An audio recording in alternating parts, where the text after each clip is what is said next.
Thank you, Jesus, for all your blessings. We acknowledge nga ang tanan nga aton nga gina-enjoy nga blessing halin kay Jesus. Amen? So, please take your seats. And may God bless you in Jesus' mighty name. Today is July 12. Last year, July 12, 2025, ang una nga adlaw nga nakatapak kami diri ni Sister Paula sa church. Kay the night before, July 11, nag-post si John David, ang bata ni Ma'am Marisa, nga space for rent. So pagka-post niya sa Facebook, message ko dayon gabi. Kay at that time, sang nagapangita ay kitablas ang space, mag-message ka tapos paligaran mo pa, dugay-dugay, nakwa na. So, dasigay kayo, kag thank you Jesus, kag gin-prioritize man kita, kag gin-reserve sa aton ang ining space, bisan wala pa kita inugbayad, wala pa kita pagtuo pa lang itong aton, ginapangapyutan. Wala ta kabalo kung diin kita to magkuha sang 1 month advance, 1 month deposit. Pero God has been faithful, God has been good sa aton nga hasta subong wala kita ginkulang sa aton nga mga kinanglan as a church and individually. Kag sa tanan nga nag-inquire sa sining space, kita ang gin-prioritize ang nabalaan nga church kita. Amo lang niyang nag-prioritize sa aton nga kita bilang unahon. Kay sa tanan nato nga gin pamangkutan, permi lang kita gina-decline bala kay simbahan, kag hindi bala pwedeng magahod sa mga tupad balay. So, amo lang ni kag sang nabalaan nga church kita, gin paayo kita. Kagka very affordable sa aton nga monthly rent. So, July 12, nagkadto kami diri ni Sister Paula, first day, 1 year na subong. Kag sang hapon sa to, nagsunod-sunod man ang iban. Sila ni Brother Mark, kag sila Brother Idre, do hindi man sila katulog, excited kay finally, after 2 months nga pangitaay, naglabot na kami sa sumag, do bala na, basta lang may space lang kita nga matipunan. Kag may ang aton bala emosyon at that time, the roller coaster. Kay may nag-okay na to, galing kay may mga cons bala, pros and cons, nga ginabaha, kag tam-an gid kalayo sa mga taga diri sa Bacolod. So kung dito kita tani, wala di sila ni Kulot, wala di sila ni Siren, ni Kikay. So thank you Jesus. And then July 12, July 20, anointing of the building. July 27, first Sunday service. And the rest is history. Asa subong ari kita gyapon, no? It's just good to recall kung paano naging maayos si Jesus sa aton. Amen? Sa pag-provide sa aton nga kinahanglan, kag sa pag-provide sa sining nga lugar na ginatawag naton na Ebenezer. Every time nga magkadto kita dire, ma-remind kita nga God has been faithful. God has helped us until now. And 1 more month, ang aircon naton nga naghalin man sa aton nga pagtuo. May magenta sa unang 2 Sundays. May nagpalamuti na di sa may nagpalamuti na di sa kainit kag kapaang.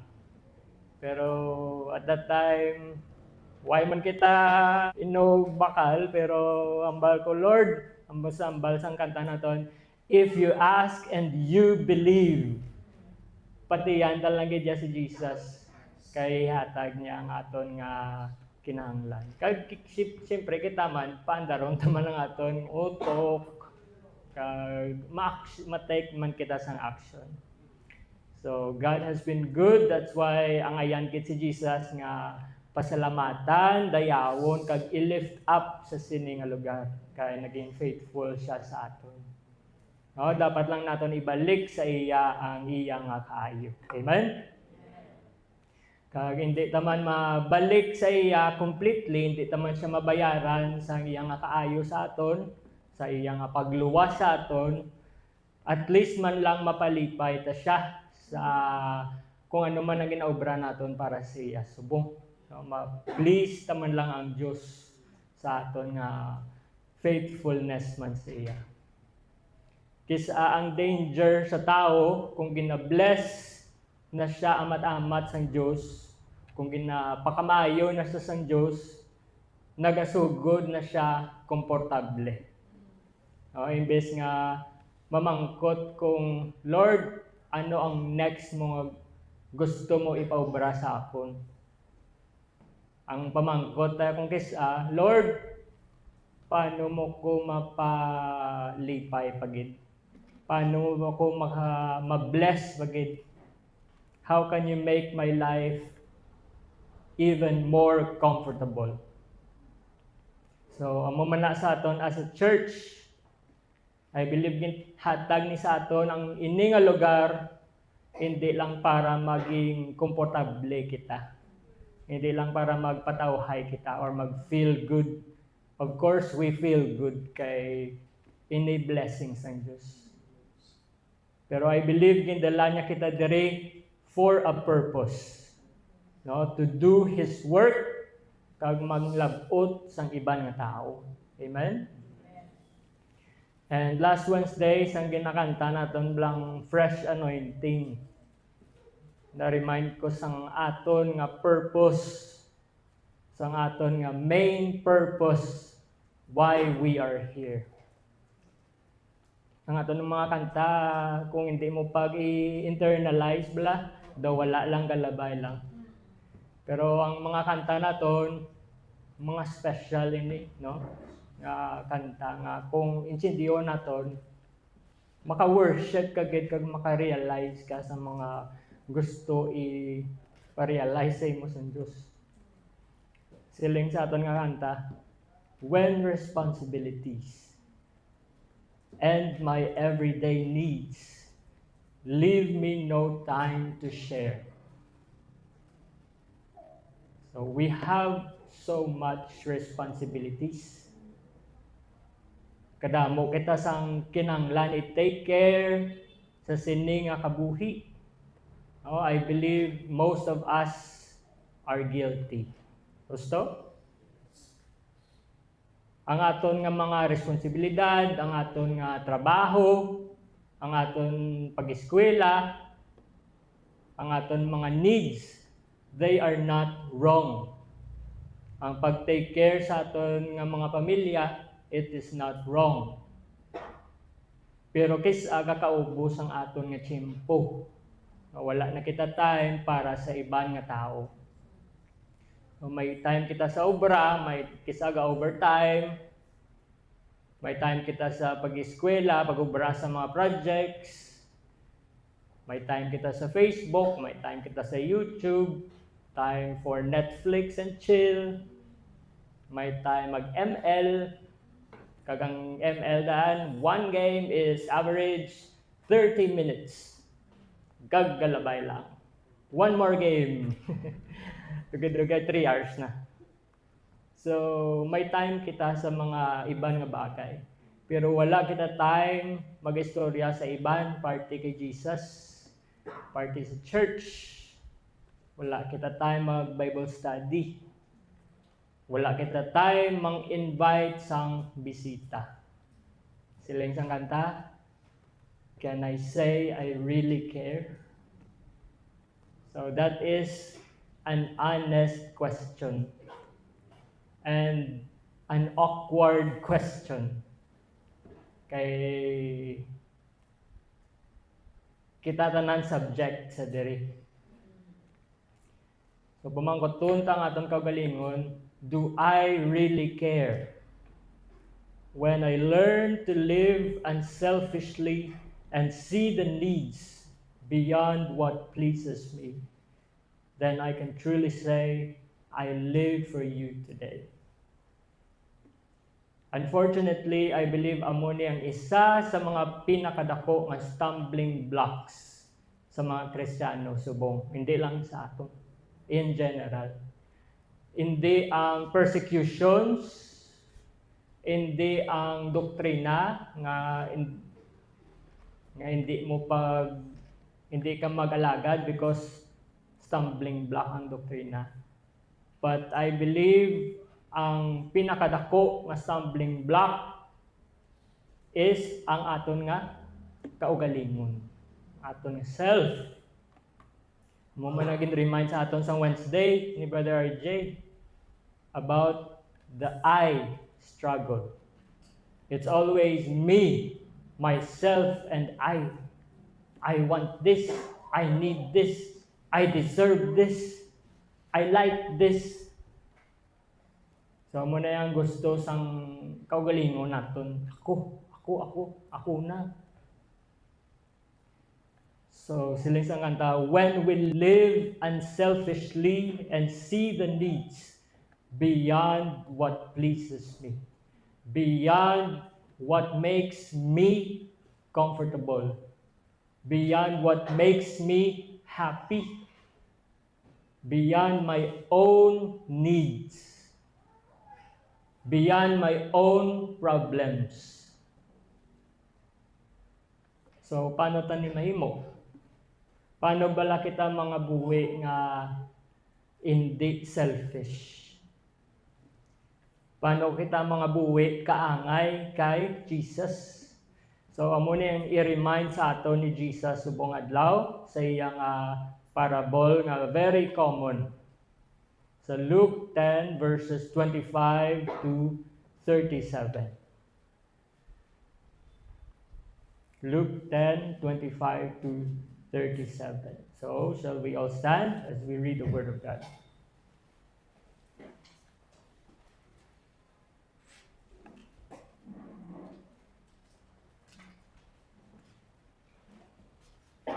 So, verse 25. And behold, a certain lawyer stood up and tempted him, saying, Master, what shall I do to inherit eternal life? He said unto him, What is written in the law? How readest thou? And he answering said, Thou shalt love the Lord thy God with all thy heart, with all thy soul, with all thy strength, and with all thy mind, and thy neighbor as thyself. And he said unto him, Thou hast answered right. This do, and thou shalt live. But he, willing to justify himself, said unto Jesus, And who is my neighbor? And Jesus answering said, A certain man went down from Jerusalem to Jericho, and fell among thieves, which stripped him of his raiment, and wounded him, and departed, leaving him half dead. And by chance there came down a certain priest that way, and when he saw him, he passed by on the other side.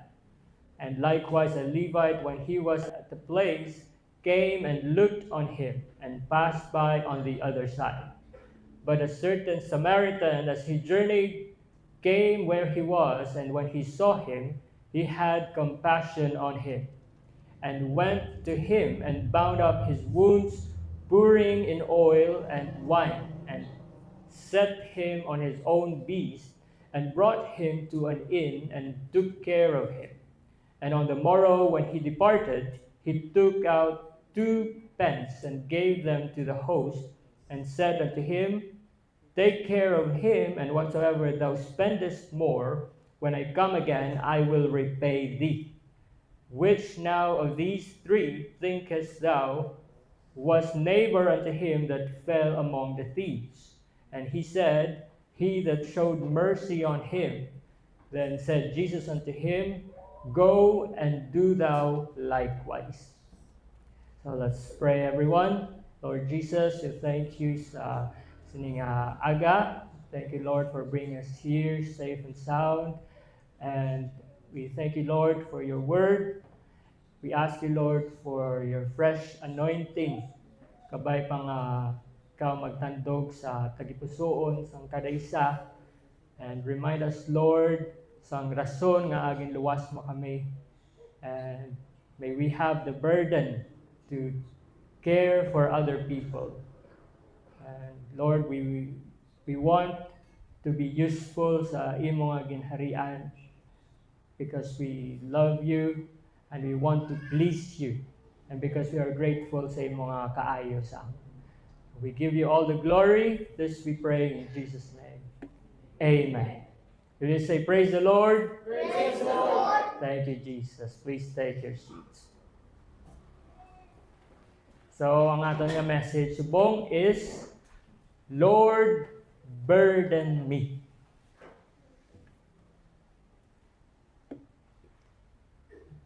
So, magambal kita, burden, madalom nga pagkabalaka sa iban. Concern or compassion. Bugat nga aton nabatyagan para sa iban nga tao. So, ang ini nga title or ini nga message, this is actually a prayer asking God nga tagaan kita sina. Tagaan kita sang tagipusoon nga ga-care sa iban, may labot sa iban, gapaminsar sa iban. Hindi lang perme, me, myself, and I. Burden me. In the Lord, make me happy. Lord, satisfy me. Lord, make my life easier. But Lord, burden me. So antes ginistorya ni Jesus ang parte sa the Good Samaritan, siling dira sa atong ginbasa sa 25. And behold, a certain lawyer stood up and tempted him, saying, Master, what shall I do to inherit eternal life? So may namangkot kay Jesus nga isa ka lawyer. Hindi ni siya abogado pareha sa aton subong. Isa ni siya katao nga expert sa law ni Moses. Kabalo siya sang kasulatan, kagatudlo siya sang pulong sang Diyos. Pero bisan damo siya sa nabalaan, wala siya kabalo ang iya nga gina-tempt or ang iya nga ginatilawan amo mismo ang Ginoo. So ini nga tao wala siya namangkot para makabalo, wala siya namangkot para mag-learn or makaintindi. Gusto niya lang testingan si Jesus. Gusto niya lang i-trap si Jesus. So kung gabay mo sadi, kita muna akong kisa, hindi tanan nga nagapamangkot, sincere nga gusto makabalo. So we have to practice our discernment. Kay para hindi kita bala nga daw magmukhang ano kada, kinanglan, kabalo ka man kung ano ang iya nga goal. So ang iya nga pamangkot, Master, what shall I do to inherit eternal life? So kung pamatian mo ang iya question, daw legit man. Pero kita ni Jesus ang iya nga heart. So imbes nga tagaan sa ni Jesus ang direct nga answer, ginbalik sa iya ni Jesus ang pamangkot. So 26, He said unto him, What is written in the law? So ano ba lang nakasulat sa kasuguan? Kay, di ba, knowledgeable ka sang law ni Moses? How readest thou? So ano ang imo nga pag-intindi sina? And he answering said, Thou shalt love the Lord thy God with all thy heart, with all thy soul, with all thy strength, and with all thy mind, and thy neighbor as thyself. So, husto ang sabat sang lawyer based sa kasuguan ni Moses. So 28, And he said unto him, Thou hast answered right. This do, and thou shalt live. Pero ari ang problema sa verse 29. But he, willing to justify himself, said unto Jesus, And who is my neighbor? Kung sa aton pa, sino neighbor ko how? So imbes nga mag-admit siya sa iyang mga kakulangan, sa iyang shortcomings, gintry niya i-justify ang iya nga kaugalingon. But silingon, gusto niya pagwaon nga righteous na kuya daan, Lord, mayo na kuya nga daan nga tao, nagasunod na ko nga daan sa kasuguan. So, muni ang problema sa mga tao nga self-righteous. Kay nagabasa man sang Bible kuno, nagapost man sang scriptures sa Facebook, nagahambal man sa mga scriptures sa iban, pero hindi nila makita kung sila na ang ginadil sang pulong sang Diyos. Imbes nga maghinulsol, normally anong inobra nila? Gapangita sila sang paagi nga ma-justify ang ila nga sala. Ginadenay nila ang tutuod nga spiritual condition nila. Kaangay sang sini nga lawyer sa aton history. So sa iya nga pamangkot, who is my neighbor? Actually, gusto niya lang mabalaan kung sin-o gid bala or sin-o lang ang mga tao nga kinanglan niya palanggaon. Kung sin-o lang ang kinanglan niya buligan, kung sin-o lang ang dapat niya kaluuyan. Kung sin-o naman ang pwede niya ibaliwala lang. Kung sin-o ang pwede niya i-ignore. Kung sino siya may labot, kag wala labot. So, kita, amo man bala kita sina. Kinapalangga talang ang tao nga gusto ta palanggaon. Ginabuligan talang ang mga tao nga gusto ta buligan. May labot lang kita sa mga tao, especially sa mga lapit lang sa aton. But what about strangers? What about sa mga tao nga hindi na makabalik sang aton kaayo sa ila? Nablang wala man sila may ma-offer sa aton. Wala kita kwaon, in other words. So amo to ang gusto ipahiwatig sang lawyer sa iya nga question. Who is my neighbor? So gusto niya butangan sang limit ang gugma or ang kaluoy. Pero ang amo to nga mindset ginguba ni Jesus sa iya nga istorya sa parable of the Good Samaritan. So may isa kuno ka tawo pakadto sa Jericho halin sa Jerusalem nga ginatake sa mga kawatan or sa mga tulisan. So ginubahan, ginsakit, ginsaputi, kag ginbilin siya sa dalan nga pilason. Tagumatayon, 50-50. So imagine it was just a normal day sa sini nga tao.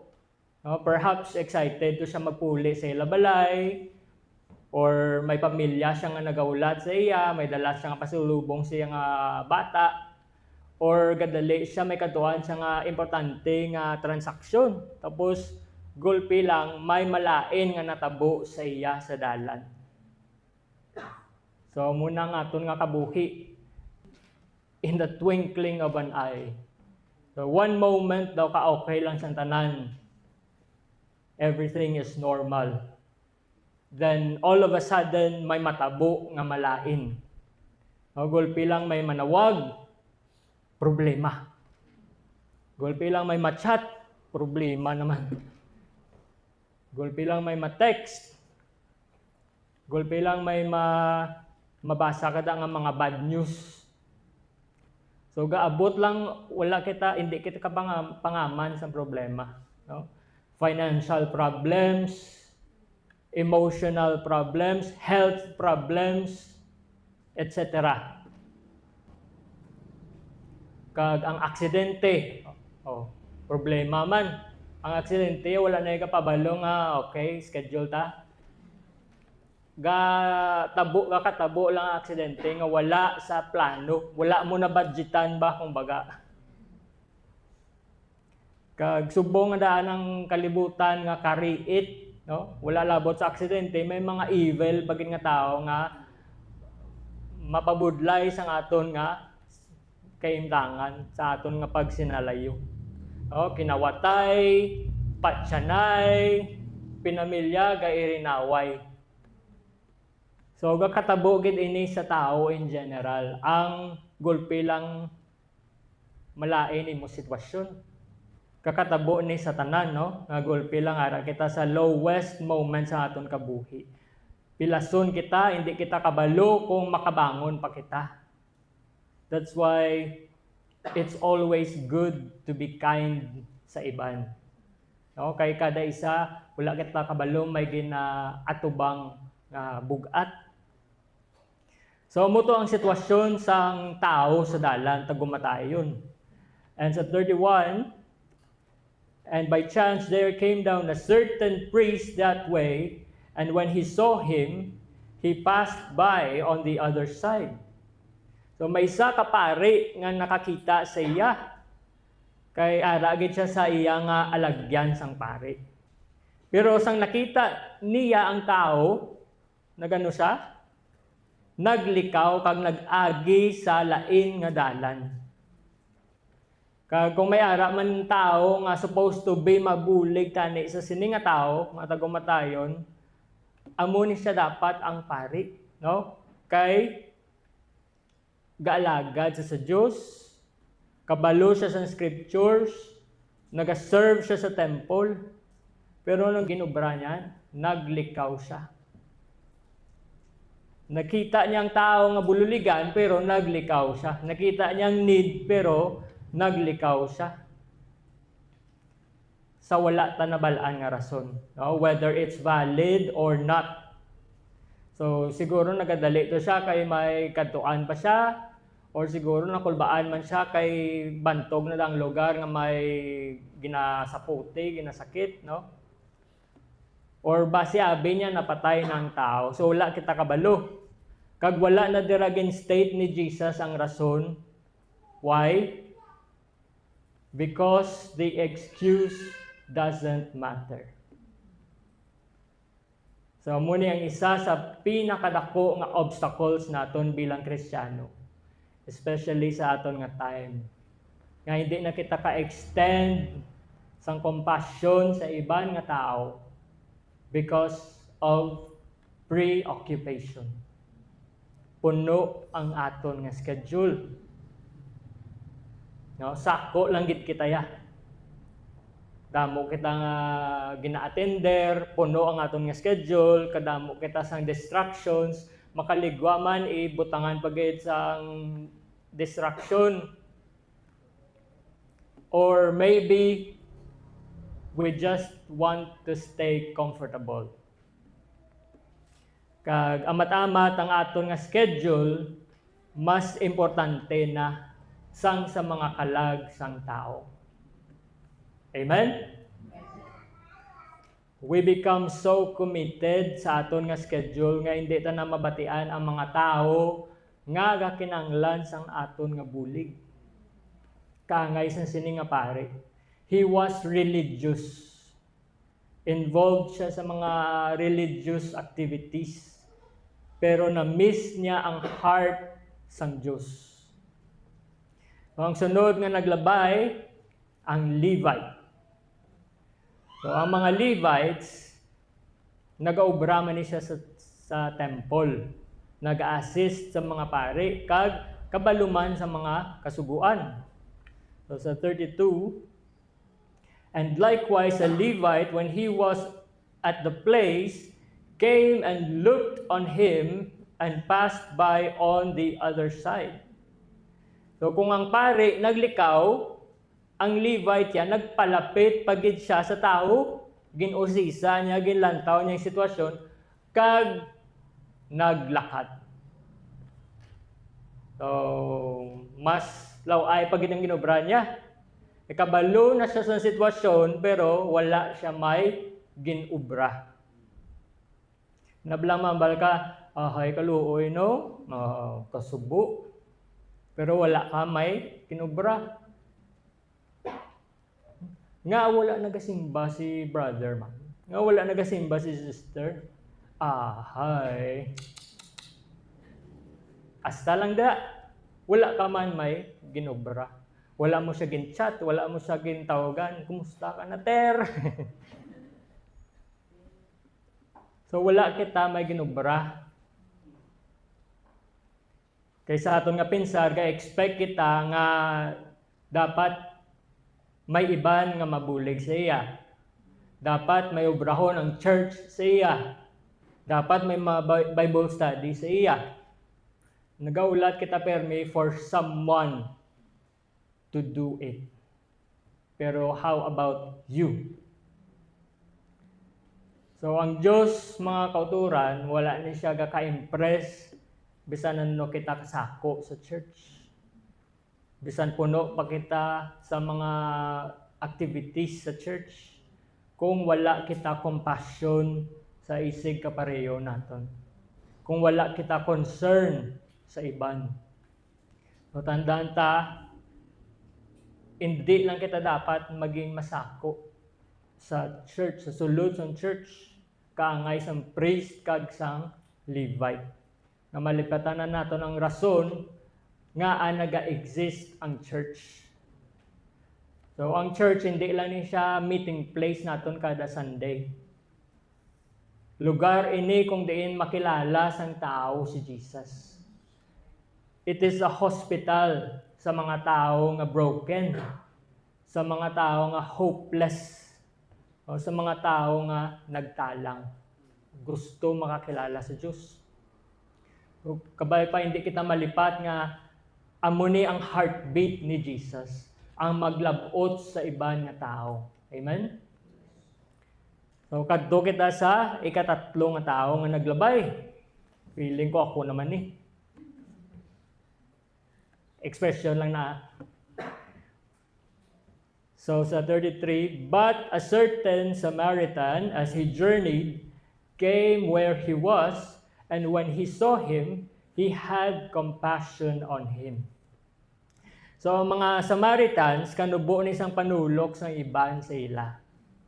O gina-despise o gina-look down ni sila sa mga Jews, kaya hindi ni sila pure nga mga Jews. So kung sa aton, palain ang ilang religion. Pero sa tatlo ka mga tao nga naglabay, sa sini nga tao nga tagumatayon, siya pa ya ang nagbulig. Siya pa ang wala mo gina-expect nga mabulig. Siya pa ya karon nagpalapit sa tao. Kaya mga religious nga mga tao naglabay lang, pero siya nga hindi religyoso, siya pa ang nagpundo. So, kita tani sa real world, sa real life. Ambag sa iban, kung sino pa ang mga religyoso, kung sino pa ang mga nagasimba, sila pa to ang mga lain batasan. Amen? Mga hipokrito. Hypocrisy is real. So, siling sa ginbasa naton, ang ini nga tao, ang Samaritan, he had compassion. So, naluoy siya sa tao. Kag sang nagbatsyag siya sang kaluoy, wala lang tong nagpabilin nga feeling lang. Ginuupdan niya sang action. So, ano ginubran niya? Arsa 34. And went to him and bound up his wounds, pouring in oil and wine, and set him on his own beast, and brought him to an inn, and took care of him. So siya mismo nagpalapit. He went to him. Wala siya nagulat ng tao, pa'y makamang sa iyang buligi ko ba eh. So kisa akin ang lanta lang nga kita ang mag-take sang first step nga magpalapit sa aton nga mga neighbors nga nagakinahanglan. Magpalapit sa mga tao nga gakinahanglan bulig. Gakinahanglan kay Jesus. No, kaysa isa lang ka chat ang kinahanglan. Isa lang ka tawag, isa lang ka invite sa church, pwede magbag-o ang kabuhi sa isa ka tao. Amen? So, parehas ni sa Samaritan, siya mismo ang nagpalapit sa tao. Tapos, ano ginubra niya? Ginhigtan or ginbugkos niya ang pilas ng tao. Ginbutangan niya sang oil. Ginpasakay niya sa iyang sapat. So, kabayo kung asno. Kag gidala niya sa isa ka inn, kag gin-take care niya. Kag dito man siya nagtiner bilog nga gabi. Well, let me ask you, mga kauturan, convenient ba lang ginubra sang sini nga tao, sang Samaritan, ang ginubra niya nga pagbulig sa tao? Convenient ba la to? Was it comfortable? Hindi. And yet, ginubra niya. Kag hindi lang amo tong ginubra niya, no? Wala lang niya ginluwas ang tao sa emergency. Ginsigurado niya gid nga maging maayo ang kahimtangan sang tao. So 35, and on the morrow when he departed, he took out 2 pence and gave them to the host, and said unto him, take care of him, and whatsoever thou spendest more, when I come again, I will repay thee. So pagkasunod nga adlaw, antes maglakat ang Samaritan, siya mismo ang nagbayad. Kagintugunan niya ang nagbantay sa inn nga i-take care ang tao. Kag kung may iban pa nga galastuhan, ibayran lang kay siya mismo mabayad sa iyang pagbalik. So grabe nga compassion, grabe nga pagkabalaka ang ginpakita sang Samaritan sa sini nga istorya. And although this is just a parable, pero amo ni ang klase sang burden nga gusto ni Jesus nga maintindihan naton. Amo ni ang klase sang burden nga gusto niya mabatyagan naton. So, hindi lang ang burden nga good for one Sunday lang, nga Lord, subong gusto ko gid manglabuot sa ibang nga tao. Pagkadason nga semana, lain na. Nadula na ang burden. So, ang burden nga nagapadayon, bisan tapos ng service, bisan nagwa na kita sa church, burden nga nagapangumusta sa ibang nga tao, no, sa mga upod nga wala nagasimba. Wala na nato nakita. Burden nga naga-follow up sa mga tao, sa mga gina-invite naton. Burden nga naga-sacrifice, nagahatag para sa bulwaton sang Dios. So si pares kay Jesus, no? Wala niya lang kita ginluwas, kagin pabayaan nga sige kamo na lang da, naluwas na naman kamo. Kamo na lang da pangabuhi sa inyo. He continues to care for us. No, kasigi siya provide sa aton nga mga kinahanglan, kasigi siya palangga sa aton kada adlaw. Kag bilang mga sumulunod ni Jesus, gintawag niya man kita para ipakita man sa iban ang same kind of love, ang same kind of compassion.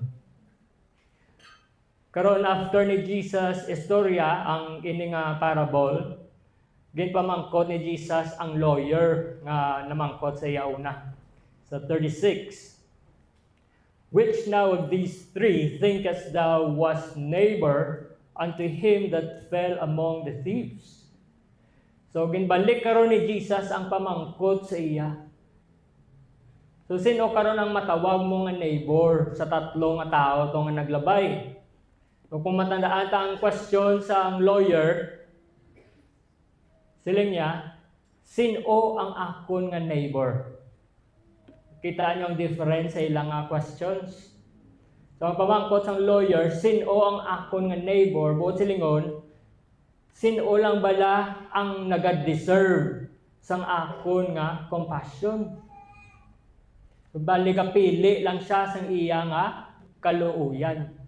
Pero ang kay Jesus yung pamangkot, kung padalman naton, buot silingon, am I becoming compassionate? May kabalaka bala ako sa iban kaangay sa sini nga Samaritan? O kung wala kaangay sang priest kag sang Levite?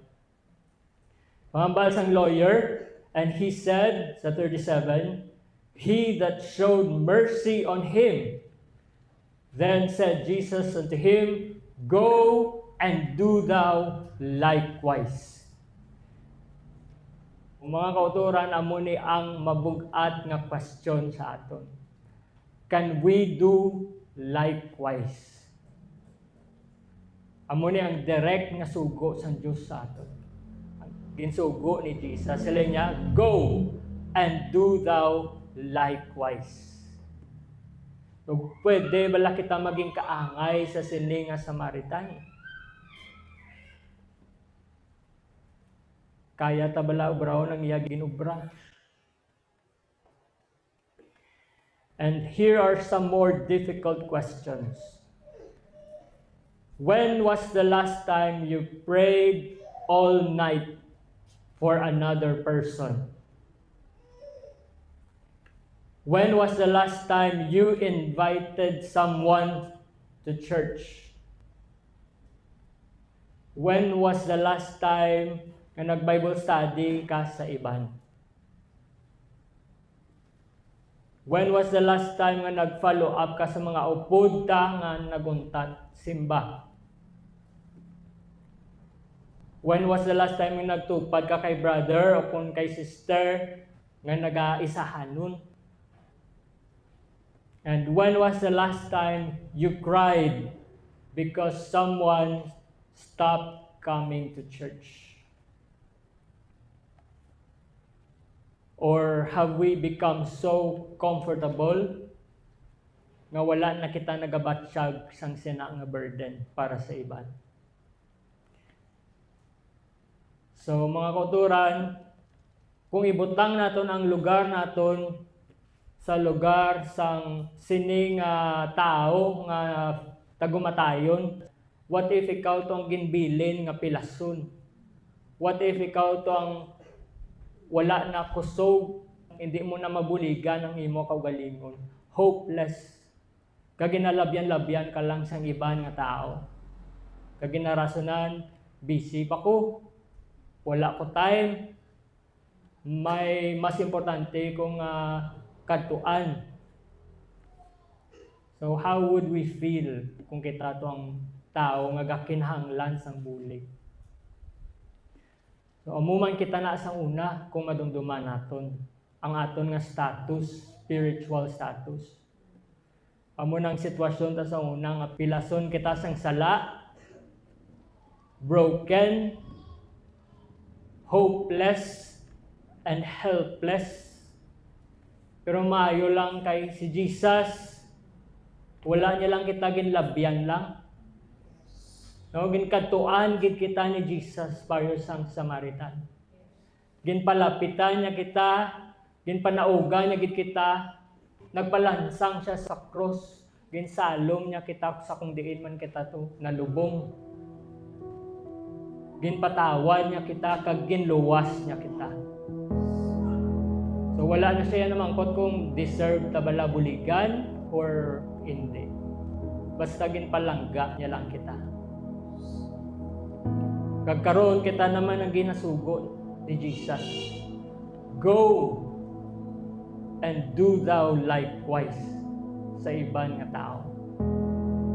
So kabay pa nga ini nga prayer, hindi lang naton mahambal sa subong lang adlaw. But every day, Lord, burden me. Siling gani sa aton nga kanta, no? Lord, make our eyes one, so I can see like you see.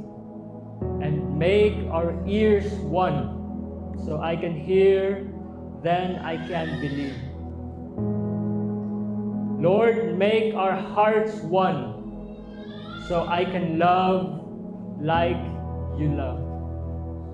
I want to be committed. I want to fit into your plans. So Lord, burden me because I want to please you. I want to fit into your plans. So kabay pa ang ini nga burden, hindi lang ni nga subong lang nga Sunday, kabay pa nga magpabilin ini sa aton nga tagipusoon, kag ipangabuhi tagin because we have a reason, we have a purpose nga aging luwas kita ni Jesus. And this is the heartbeat of Jesus. Ang mag-extend sa iyang gugma sa ibang nga tao. Mag-extend sa iyang compassion sa ibang nga tao. Will you say, praise the Lord? Thank you, Jesus, and God bless everyone.